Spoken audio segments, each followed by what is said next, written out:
Eating disorder cases in the U.S. are on the rise.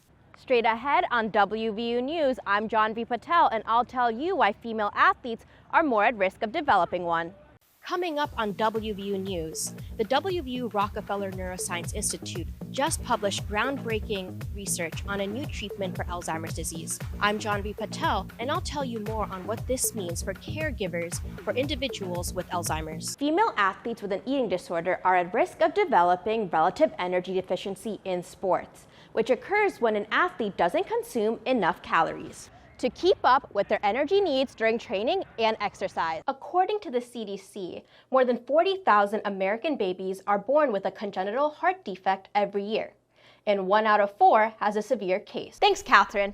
Claudia, African American babies with congenital heart defects are at higher risk of mortality. The Black community is also disproportionately impacted by heart disease. American Heart Month highlights awareness for conditions like congenital heart defects. Coming up on WVU News, I'm Jhanvee Patel, and I'll tell you more. According to the CDC, every year more than 16 million Americans provide upwards of 18 billion hours of unpaid care for family members and friends with Alzheimer's disease and other related dementias. Congenital heart defects affect more than 2.4 million children and adults nationwide. During American Heart Month, remember to take care of your heart by staying active and eating healthy. Catherine, Claudia, back to you. West Virginia has one of the highest rates of Alzheimer's in the United States, and over 6 million Americans are affected by the disease. Most of them are 65 years and older. But they are not the only ones affected by this disease. 45% of the CO2 emissions from the average American diet comes from beef.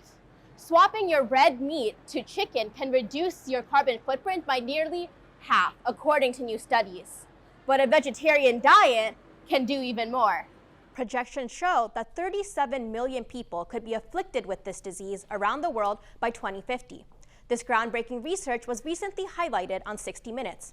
Catherine, Claudia, back to you. Brittany Murray was a full-time caregiver for her father, who has Alzheimer's disease until recently. Brittany moved her dad to assisted living after finding it hard to work full-time and be a caregiver. I'm the youngest of 2 girls, so I'm daddy's little girl, and I don't know the last time that he actually wished me a happy birthday. Murray works at the Rockefeller Neuroscience Institute, where a new FDA-approved treatment for patients with mild Alzheimer's utilizes ultrasounds to make the brain more receptive to antibody treatment. It's a proof of concept that it's possible to get higher concentrations of these drugs in safely, at least with 3 subjects. Even though the treatment is in very early stages, it could impact caregivers like Murray down the road. According to the CDC, every year more than 16 million Americans provide upwards of 18 billion hours of unpaid care for family members and friends with Alzheimer's disease and other related dementias. Caregivers are at greater risk of anxiety and depression after caring for both the father and grandmother.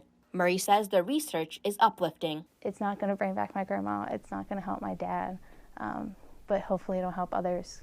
A hopefulness in the face of a disease that often makes you feel, hopeless. The West Virginia Alzheimer's Association holds a support group at RNI on the first Wednesday of the month. Stephen Scherer has hypoplastic left heart syndrome, a type of congenital heart defect. After undergoing 2 surgeries as a child, he is now on the transplant list waiting for a new heart. We know it is high risk compared to the average person because of my history, because it's not just only that, it's also reconstructive surgery, so they have to undo everything that was done in my previous surgeries. Congenital heart defects are the most common type of birth defect. According to the CDC, more than 40,000 American babies are born with a congenital heart defect every year, and 1 out of 4 has a severe case. Hypoplastic left heart syndrome results when the left side of the heart develops smaller than normal. Dr. Jay Udasi says it is one of the most complex cases to treat. 3 stages, major surgeries,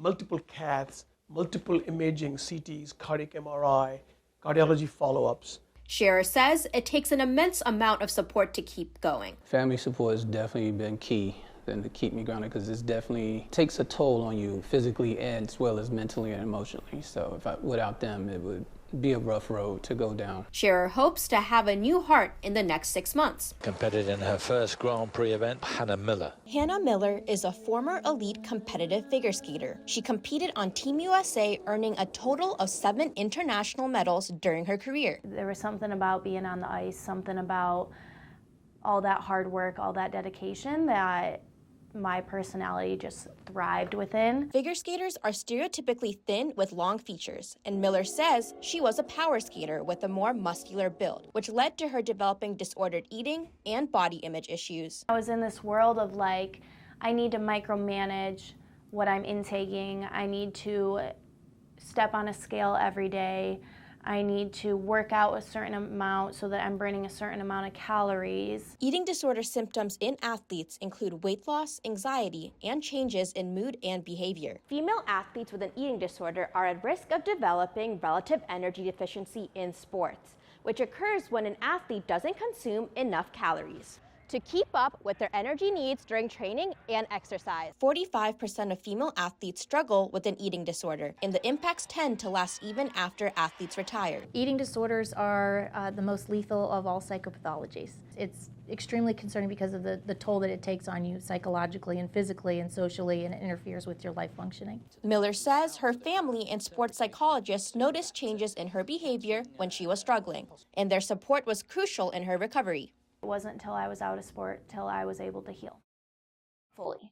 And the decision to retire from sport was a decision, again, of me choosing my well-being. Driven by personal experience, Miller is now a PhD student at WVU in sport exercise and performance psychology. Super step sequence, lovely choice of music and well performed.